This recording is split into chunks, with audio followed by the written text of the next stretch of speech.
Nothing lasts forever. You gotta move on. Life goes on. Were all quotes said by my mom to me. And whenever she said those words to me, I would be like, Mom, you got such a harsh heart. And she would say to me, as much as it sounds harsh, it's real. And you gotta face that reality sooner or later. And I would desperately answer, hopefully not. And she would say to me, trust me, life will change your mind, daughter. The one thing that I took away from the entire thing was that moment and those questions. Am I doing wrong with getting too attached to people and things? Is this a bad habit? And if indeed is, how to change it? In my perspective, I thought it's very normal and common to feel that way. Well, it isn't. I mean, when it becomes unhealthy and exhausting and takes over your life, it certainly isn't. People learn it either the easy or hard way, and I got to learn it the very, very hard way, since it was due to a loss.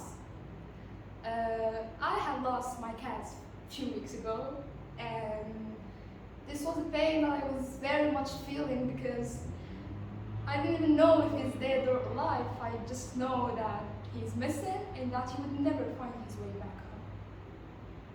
I was pretty much grieving. We all know what grief is, right? But we have tendency to talk about it in terms of time. We say things like, time heals all wounds. Well, time's not doing anything but passing.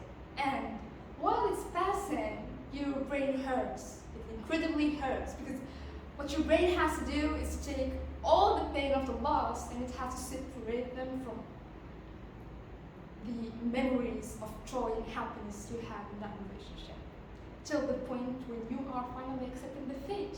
And if you are not accepting the fate yet, your brain will continue to hurt you. It's crucial, I know.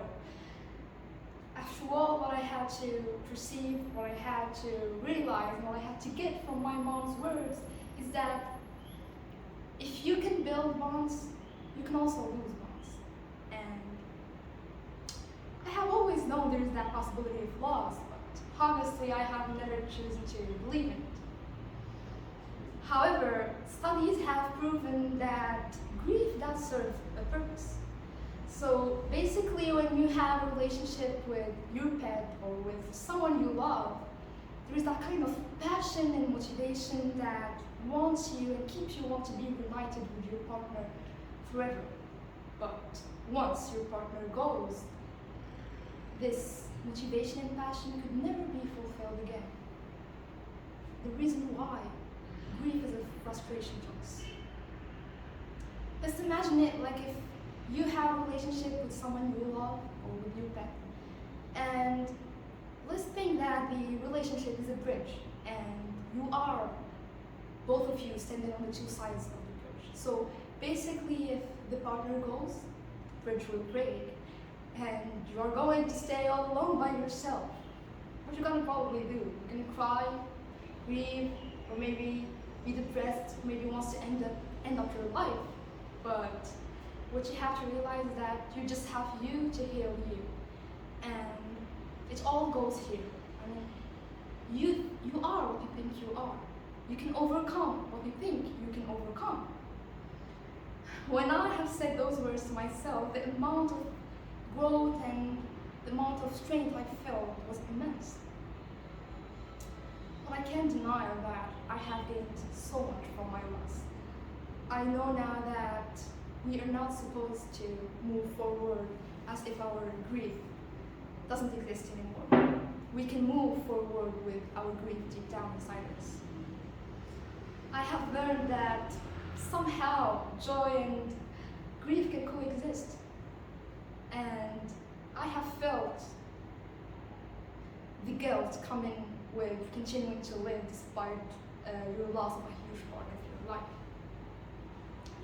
And I know now that there is no getting over it, you just have to live with it. And if you ever wonder why all this talk about grieving, just to let you know, guys, that if someone of you have ever experienced such a this pretty hard situation, I want you to take the pain. Take the pain because it's the only way you're going to keep your love alive inside of you. I want you to know that grief is just the price of love. And that grief is love, but with no place to go.